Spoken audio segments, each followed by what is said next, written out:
Decía que vamos a analizar el día de hoy las garantías de seguridad jurídica establecidas en el artículo 21 constitucional. Enfocándonos en primer lugar a la garantía que establece que la imposición de las penas es propia y exclusiva de la autoridad judicial.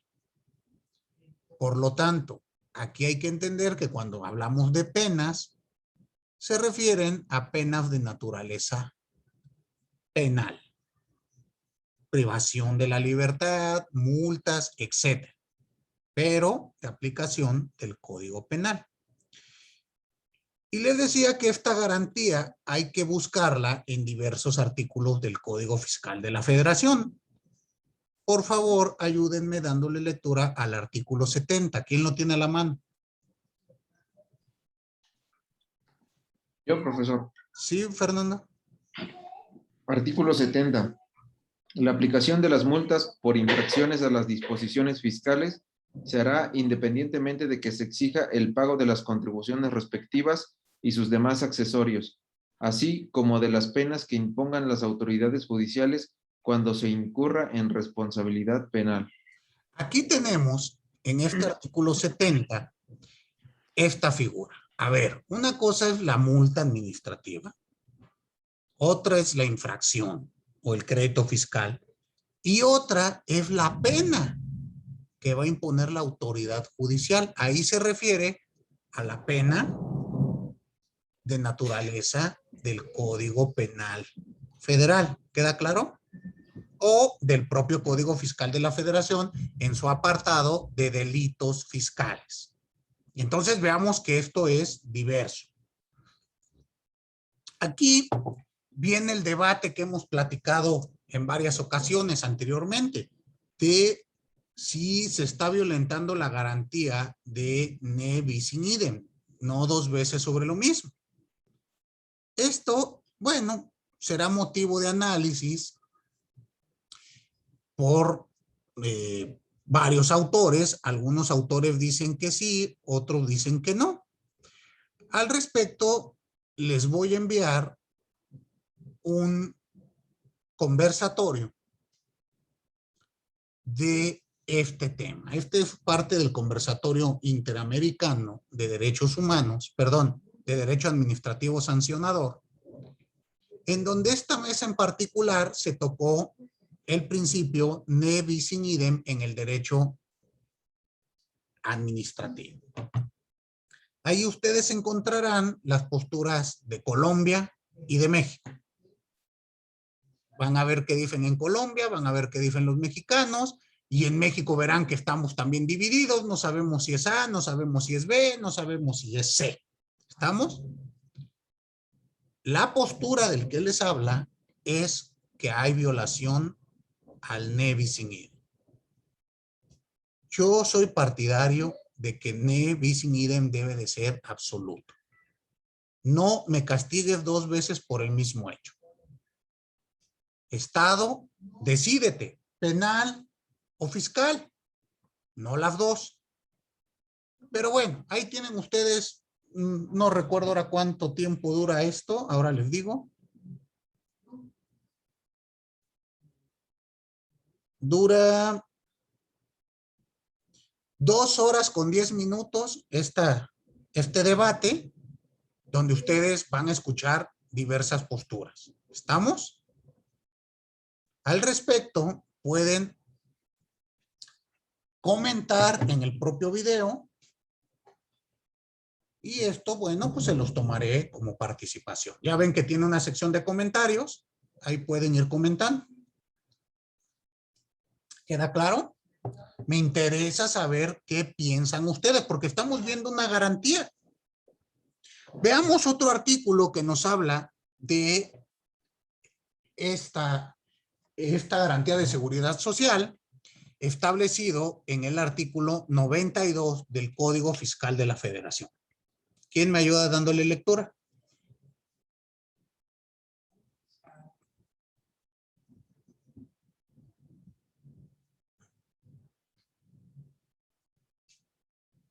¿Alguien? ¿El 92? Yo, profesor, lo tengo. A ver, por favor. La Secretaría de Hacienda y Crédito Público tendrá el carácter de víctima u ofendida en los procedimientos penales y juicios relacionados con delitos previstos en este código. Los abogados hacendarios podrán actuar como asesores jurídicos dentro de dichos procedimientos. Para proceder penalmente por los delitos fiscales previstos en este capítulo, será necesario que previamente la Secretaría de Hacienda y Crédito Público, fracción 1, formule querella tratándose de los previstos en los artículos 105, 108, 109, 110, 111, 112 y 114, independientemente del estado en que se encuentre el procedimiento administrativo que en su caso se tenga iniciado. Fracción 2. Declare que el fisco federal ha sufrido o pudo sufrir perjuicio en lo establecido en los artículos 102, 103 y 115. Fracción 3. Formule la declaratoria correspondiente en los casos de contrabando de mercancías por las que no deban pagarse impuestos y requieran permiso de autoridad competente o de mercancías de tráfico prohibido. En los demás casos no previstos en las fracciones anteriores, bastará la denuncia de los hechos ante el Ministerio Público Federal. Muy bien. ¿Hasta ahí? Aquí. Veamos que este artículo nos señala que aquí el ente administrativo no funge como autoridad. ¿Se dan cuenta? Si no hay una clara división, será víctima. Y al ser víctima, es obvio que ya su carácter no será el de una autoridad. Entonces, la división entre ambos sujetos, pues es flagrante. ¿Sí la notan? ¿Quién es el que va a imponer pena cuando se trate de todos estos delitos? Nunca será Hacienda o la autoridad recaudadora. Tendrá que ser el respectivo órgano de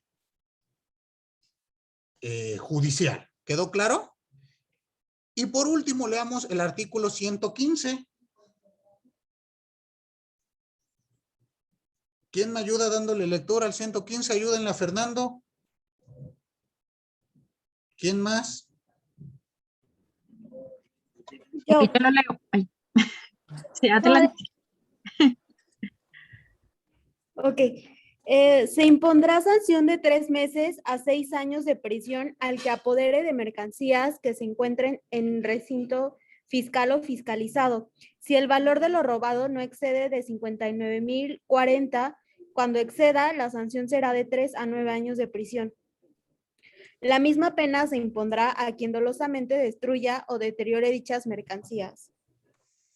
Entonces, veamos que en este caso se habla que hay una clara división entre una pena de carácter corporal con una de carácter de una infracción o una multa. ¿Quedó claro? Las multas son accesorios del crédito fiscal, ya lo veremos más adelante, pero no confundamos las multas de naturaleza penal. ¿Queda claro? Muy bien. El propio artículo 21 constitucional señala que compete a las autoridades administrativas la aplicación de sanciones por infracciones de los reglamentos gubernativos y de policía, las que únicamente consistirán en multa o arresto.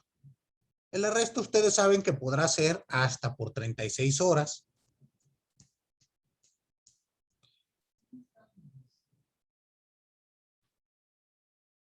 Y que no podrá excederse de ese tiempo. Esto sí lo ubica, ¿no? Es una garantía de seguridad. En materia administrativa, lo único que se nos va a imponer serán arrestos o multas por violentar reglamentos gubernativos y de policía. Esto, obviamente, pues en materia fiscal, pues no es de nuestro interés, sino únicamente el aspecto de la multa. La multa dictada por un órgano fiscal, perdón, por una autoridad administrativa, tendrá el carácter de un crédito fiscal. ¿Queda claro? Y por lo tanto serán aplicables para su cobro las reglas del procedimiento administrativo de ejecución. Y el encargado de ejecutarlas, de cobrarlas, será el fisco federal. ¿Sí quedó claro? Muy bien.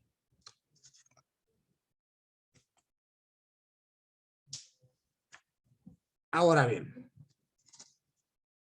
de este artículo 21 se desprende estas garantías para nuestra materia. Veamos lo que establece el artículo 22. Y el artículo 22 va a ser muy interesante en el campo de las contribuciones. El artículo 22, vamos a leer el párrafo primero, por favor, si son tan amables y me ayudan dándole lectura. Yo, profe, si quiere. Sí, por favor. Artículo 22. Quedan prohibidas las penas de muerte, de mutilación, de infamia, la marca, los azotes, los palos, el tormento de cualquier especie, la multa excesiva, la confiscación de bienes y cualesquiera otras penas inusitadas y trascendentales. Toda pena deberá ser proporcional al delito que sancione y al bien jurídico afectado. Y aquí tenemos un límite al derecho sancionador en nuestro país. Cuando se refiere a que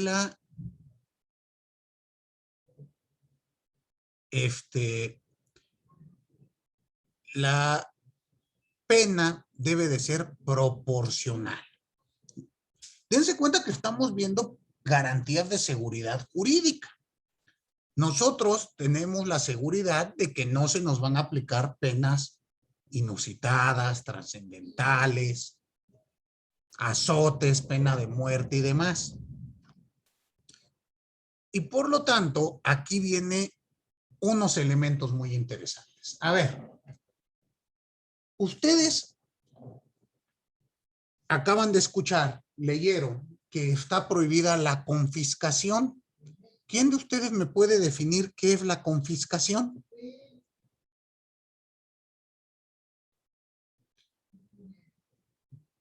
Y voy más allá. ¿Qué diferencia hay entre confiscación, decomiso, abandono a favor del Estado, extinción de dominio?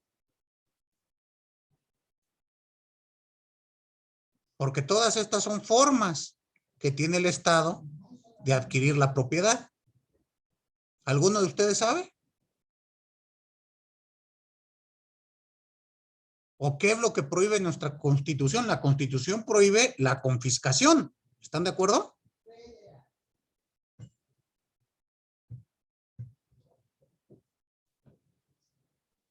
¿Alguno de ustedes sabe qué es la confiscación? ¿O nadie? Cuando te retienen algo, A ver, un poquito más. ¿Me retienen algo para qué o qué? para, por ejemplo, cuando no has pagado la contribución, el SAT va y te retiene algún bien que sea proporcional a lo que debes. ¿Y eso es confiscar? ¿Sí? A ver, los demás, ¿qué opinan? Es como privarte de la propiedad, ¿no? Ajá, pero ¿qué más? Pero esta es cuando siempre es de una forma En ilegal, favor del profesor. erario. O sea, te privan de tu propiedad en favor del erario público. Muy bien. Bueno, en parte, pero ¿cómo lo diferenciamos de las otras que les señalé? A ver, Carlos. Bueno, es que esta confiscación es más como de forma ilegal, ¿no? Es cuando es algo, cuando llega a lo mejor mercancía del exterior y el fisco la retiene, ¿no? Porque no pagó a lo mejor ciertos impuestos, no sé. ¿Y la confisca? Eh, pues si no paga, sí, ¿no? Es la apropiación de una mercancía, ¿no? Porque está prohibida, pero no se le indemniza al contribuyente por el importe, por el valor de la mercancía. Ok, entonces dicen ustedes que hay procedimientos establecidos en nuestra ley, escucho, en materia aduanera que permite la confiscación. A ver, Julio. La confiscación consiste en privar de los bienes del gobernado a favor del Estado por la comisión de un delito por el tiempo que fija una sentencia decretada previa sustanciación del debido proceso legal. Bueno, eso lo estás leyendo no sé de dónde, pero están confundiendo la figura. Ahí se refiere al decomiso. A ver, Jorge, Alberto. Bueno, creo leí que la Suprema Corte lo había definido como el aseguramiento por medios violentos de un bien cuando el sujeto pasivo no logra acreditar la titularidad del mismo. Por medios violentos, ¿y ese aseguramiento quién lo hace? El Estado. El Estado. ¿Y eso está permitido? Bueno, de lo que leí del Pleno, sí. Ahorita, digo, de hecho lo guardé porque estaba viendo un asunto de esa naturaleza y si quiere ahorita se lo comparto. Porque sí es una discusión ahí bastante... Sí, bueno. Una cosa es que estén discutiendo y otra cosa es que ya forme precedente o jurisprudencia. Ahorita lo busco. Porque se avientan ustedes. En los diarios de debate de 1957, maestro, bueno, no de 1857, pues hay que ver que esté en norma. ¿Pero qué no lo acaban de leer, abogados? Les voy a dar ahorita, nada más porque están a la distancia. ¿Cómo me pueden decir que hay procedimientos que lo avalan? A ver, dime, Esteban. Esteban de Jesús. Bueno, profesor, ¿sí? Sería como un acto arbitrario por parte de la autoridad. Prácticamente es detentar o confiscar los bienes de las personas sin que inicie un procedimiento administrativo como en forma de represalia. Ok. A ver, ¿qué no acaban de leer que la confiscación está prohibida? Lean, por favor, el artículo 21. Yo sé que les han enseñado que la Constitución no sirve para nada. Y es un libro que nunca tienen que leer. Y si lo leen, no presten atención. ¿Verdad que así les han enseñado? Tal cual. Ok. Pues no, especialistas. No vengan a decir estas burradas en una especialidad porque los tengo que reprobar. ¿Cómo creen que van a salir aquí diciendo esas aberraciones? Lean, por favor, despacito el artículo 21. A ver, ¿quién lo lee?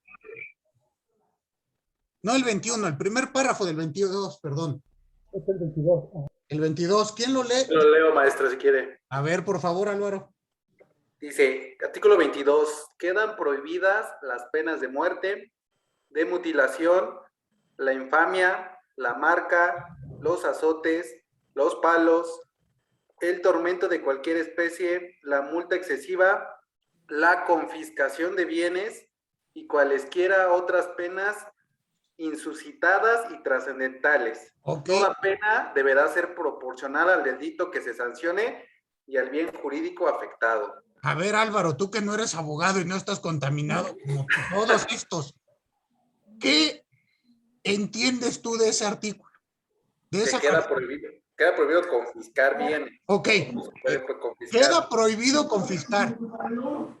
¿Crees tú que exista un procedimiento en ley que permita que las autoridades confisquen?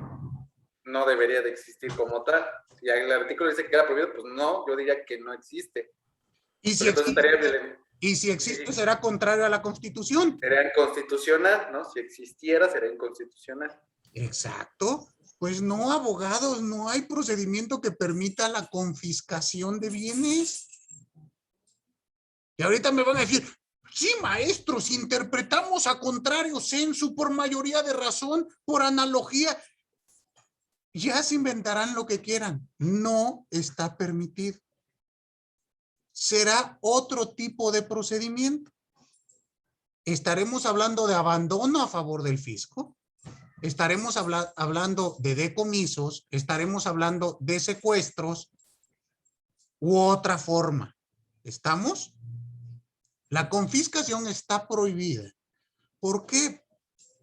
Por su naturaleza. Dime, Álvaro. Dime. De hecho, lo que era como que cachar la idea, entonces por eso crean un PAI. Cuando terminan un crédito, no es que te estén confiscando, tú estás garantizando en lo que se resuelve tu situación, me imagino.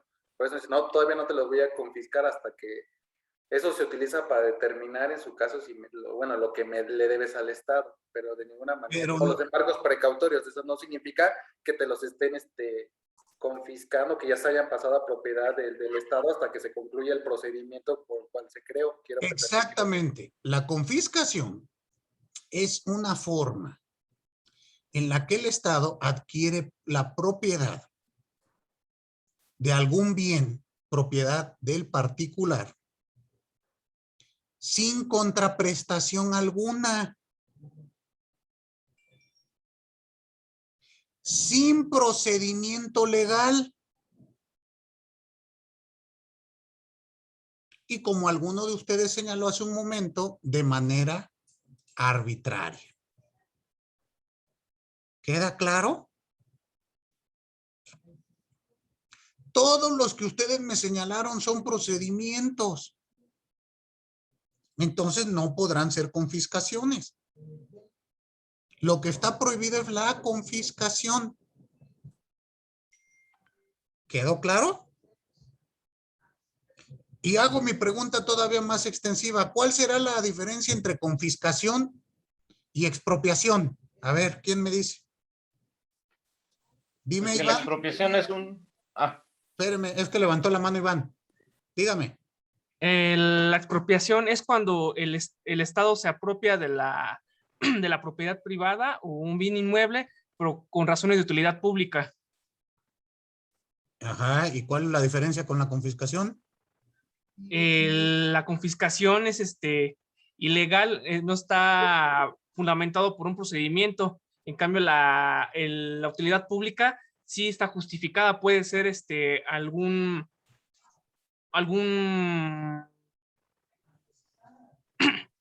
para algún servicio público, para no sé, para hacer alguna carretera. O sea, debe haber una justificación. Exacto. La confiscación de bienes se hace sin que exista procedimiento. La expropiación requiere un procedimiento en ley. Tendré garantía de audiencia, pruebas e incluso, si no se acredita la utilidad pública, se puede detener. ¿Están de acuerdo? Y la gran diferencia, ¿me van a dar una contraprestación? Dígame, Adriana, ¿quería hablar? Sí, era justamente para señalar eso, que en la confiscación no existe una compensación y en la expropiación sí. Exacto. Entonces empiezan a ver cómo cambia esto. Es completamente distinto uno del otro. La confiscación está prohibida por mandato constitucional. La expropiación es permitida. Pero hay una gran diferencia. En materia de decomiso, también me hablaban ahí de decomisos. En materia de decomiso, esto debemos de entenderlo como consecuencia de una pena. En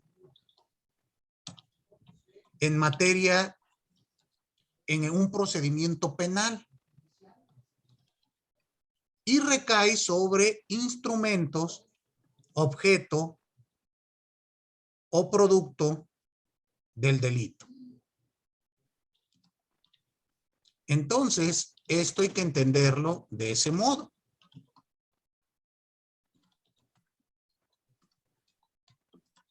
¿Sí quedó claro? El decomiso será en materia penal y es accesorio a la pena que se dé en la sentencia. ¿Quedó claro? Aquí leo que me dice Fernando, ¿por qué no mejor leemos lo que ha considerado el poder en tesis aislada? ¿En qué sentido, Fernando? ¿O para qué tema, mejor dicho? Es que hay una tesis aislada en donde... ¿La compartiste? No, esa es otra que compartió el compañero Edgar. Ah. Yo encontré una que dice las diferencias básicas entre confiscación y decomiso, y es justamente lo que usted está hablando, profesor. Ah, ok. Bueno, pues si gustan leerlo en tesis aislada, pues me imagino que llevará la misma tesitura. ¿Por qué? Pues porque es lo que se ha explicado. Ahora, veamos la diferencia, lo que nos decía Álvaro. Existe el secuestro administrativo, que es consecuencia del embargo. Pero hay que entender que el embargo puede ser una medida cautelar, es decir, embargo para tener bienes, asegurar el cobro del crédito fiscal, que esto se le conoce como embargo precautorio. En ese momento el embargo precautorio no te da la propiedad. ¿Estamos? El embargo nunca te va a dar propiedad. Habrá embargo precautorio o embargo definitivo. Y en ambos puede existir con secuestro o sin secuestro administrativo. ¿Qué se entiende con secuestro? Que me llevo el bien, que tú lo dejas de poseer. ¿Están de acuerdo? Por eso lo estoy secuestrando. Pero ahí yo no soy propietario, yo Estado no soy propietario del bien embargado. ¿Eso queda claro? Y esta figura es completamente legal en nuestro sistema. Muy bien. Dime, Álvaro. Sí, tenía la duda del embargo, si este tiene que ser solo dirigido a la persona que tiene el adeudo, porque me acuerdo que el año pasado salió una controversia creo que era el artículo 40 y 40A, donde metieron unos párrafos donde ya están metiendo el embargo precautorio, pero a terceros relacionados, ¿no? Cuando antes era con el contribuyente y responsables solidarios, y ahora ampliaron y ponen a terceros relacionados, y entonces todo el mundo dijo, oye, pero ¿cómo a un tercero, a pesar de que tenga ciertos tipos de relación que puede ser, no sé, laboral, creo que algo así definían, puedes llegar a hacer extensivo el embargo? Y no sé si eso sí ya también está siendo excesivo, o a pesar de ello no lo es. No, sí es excesivo. Mira, reitero, recuerden que nosotros tenemos que analizar la norma con base o con los lentes de la Constitución. Sí, constitucional es como que tendría que ser el embargo hacerse a quien debe, ¿no? No puedes hacerlo extensivo hacia un tercero que puede tener relación, pero él no es el que cometió el delito, o él es el culpable, ¿no? Tendría Exacto. que ya estoy violentando. Solamente que el tercero sea obligado solidario. Pero ahí es otro supuesto. Recuerden lo que les he comentado. Hay que tomar en cuenta que desde hace ya algunos años se está viviendo un terrorismo fiscal en nuestro país. Cada vez las facultades son mucho más extensivas y agresivas. Este ejemplo que tú das es uno de ellos. Yo espero que empiecen a llegar pronunciamientos en el sentido de que violenta la proporcionalidad. Eso espero, pero ya ven que luego nos llevamos cada sorpresa donde nos dicen que todo es legal y bonito. Pero bueno, aquí tengo futuros especialistas, magistrados, ministros, ministras, magistradas, que van a ir cambiando esta situación. ¿Estamos de acuerdo? Muy bien. Entonces, hemos visto estas grandes diferencias entre la confiscación. Bueno, faltaría extinción de dominio. Extinción de dominio es otra forma que tiene el Estado para adquirir propiedad. Esta es sin contraprestación alguna, pero es previo procedimiento de naturaleza civil ante juez especializado en extinción de dominio por supuestos muy específicos. Delincuencia organizada, trata de personas, etc., etc., etc. Si ubican la figura, viene en el propio 22 constitucional. Al respecto, esta figura a mí me parece violatoria de derechos humanos. La extinción de dominio. Pero bueno, eso será motivo de otra clase. ¿Estamos? De momento, ustedes analícenla, véanla y ya podrán ir llegando a sus propias conclusiones. Veamos este otro apartado de este artículo, de este párrafo primero constitucional. Dense cuenta ustedes que tiene mucha carnita. El primer párrafo también nos habla de que la multa tiene que ser proporcional. ¿Y qué vamos a entender por proporcional? Y aquí también estamos cayendo en multas excesivas. Cada vez es más frecuente que el Código Fiscal de la Federación establezca multas, me parecen a mí excesivas, que sumadas a algunas interpretaciones que ha hecho la Suprema Corte y el Tribunal de Justicia Administrativa, el Tribunal Federal de Justicia Administrativa, propician violaciones a los derechos humanos. Ustedes han de conocer estas jurisprudencias que señalan que cuando la multa es mínima, si se te pone el mínimo de la multa, no es necesario fundar y motivar. ¿Sí lo han leído?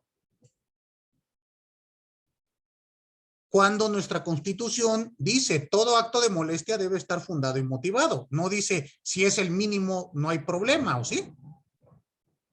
Y el 22 nos dice hay que tener cuidado que la multa no sea excesiva. A mí me parece que esa interpretación que realizó la Corte en el sentido de que cuando es la multa mínima no hay problema, pues se ha prestado a muchas injusticias. Porque ¿qué ocurre? Cada vez es más frecuente que la multa mínima pues exceda de los 100,000 pesos. Cada vez más y más. Son multas de 150, 160 la mínima. Y que no te tengan que fundar y motivar, imagínense. Y aquí es donde entra el tema de la proporcionalidad. ¿Cuáles son los elementos que debe de acreditar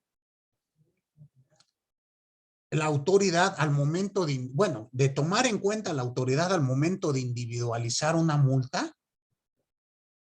Pues en primer lugar tiene que ver que exista un mínimo y un máximo aplicable.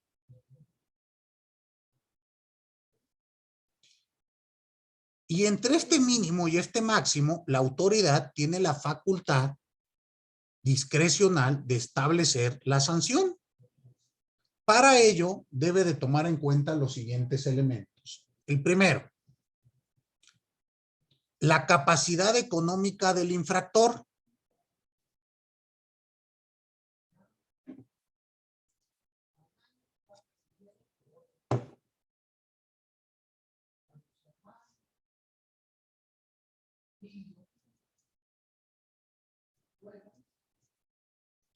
¿Esto qué quiere decir?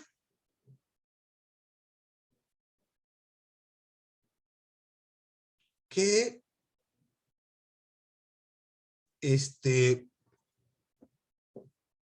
hay que analizar la capacidad real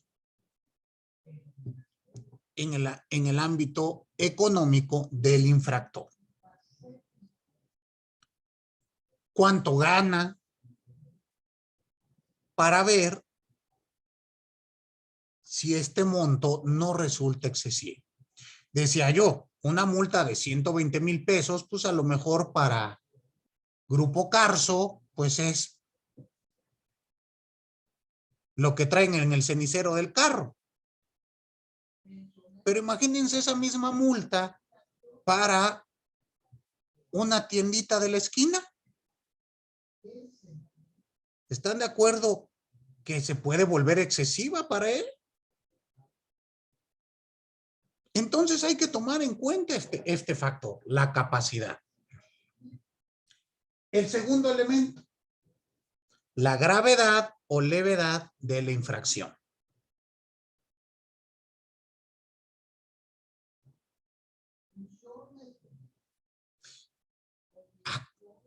¿Cuál es el modo o la afectación real de esta infracción? A veces, ustedes saben que son infracciones de mera formalidad. Bueno, pues habrá que analizar, pues, a qué tanto debe de llegar esta sanción. Tercer elemento, si existe dolo o no del infractor. Es decir, ¿lo hiciste queriendo y sabiendo las consecuencias? ¿O fue realmente un error? ¿Fue por culpa? ¿O fue doloso? ¿Queda claro? Tercer elemento. La reincidencia. Cuarto elemento. Cuarto elemento, la reincidencia. Bueno, pues esto se refiere a ver si ya es la tercera vez que te sanciono, pues quiere decir que no entiendes. ¿Están de acuerdo? Que ya te gustó. Si eres primera vez, bueno, pues tendré que ser un poco más indulgente. ¿Sí queda claro? Y el quinto elemento, los perjuicios